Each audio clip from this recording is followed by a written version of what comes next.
சிம்ம ராசிக்காரர்கள் எந்த முருகனை வழிபடணும், சிம்ம ராசிக்காரர்கள் இந்த முருகனை வழிபட்டா என்ன மாதிரியான நன்மைகள்லாம் நடக்கும் அப்படிங்கறத தெளிவா மக்களுக்கு சொல்லுங்க. சிம்ம ராசிக்காரங்க அதோட அதிபதி நம்ம எடுத்துப்போம், சூரியன் தான் அதிபதி. சிம்ம ராசிக்காரங்க எந்த ஃபீல்ட்ல இருந்தாலும் அவங்க டாப்ல தான் இருப்பாங்க. லீடர்ஷிப் இது எல்லாருக்குமே தெரிஞ்சதுதான். அவனும் புதுசா நம்ம சொல்லல, சிம்ம ராசிக்காரங்க டாப்ல தான் இருப்பாங்க.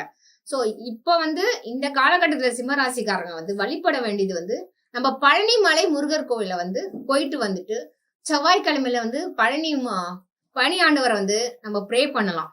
வீட்லயே தான் நீங்க அந்த பழனி ஆண்டவர் சாமி வீட்லயே வச்சுதான் ப்ரே பண்ணலாம். ஒரு பழனி சிலை இருக்குல்ல, முருகர் சிலை வச்சு வழிபடலாம், இல்ல வேலை வச்சு வழிபடலாம். மயில் ரேகை அதை வச்சு நீங்க வழிபாடு பண்ணினா ரொம்ப ரொம்ப சிறப்பா இருக்கும். ஓகே.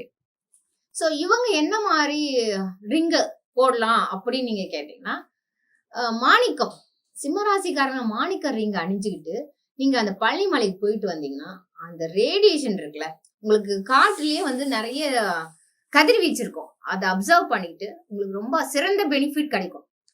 ஏற்கனவே டாப்ல தான் இருக்கீங்க நான் சொல்லிட்டேன். இன்னும் ஃபர்ஸ்ட் வர வேண்டிய பொசிஷன் இல்ல லீடர்ஷிப் பதவி எல்லாமே சீக்கிரம் வரும். கட்டாயமா உங்களுக்கு தான் வரும். ஓகே.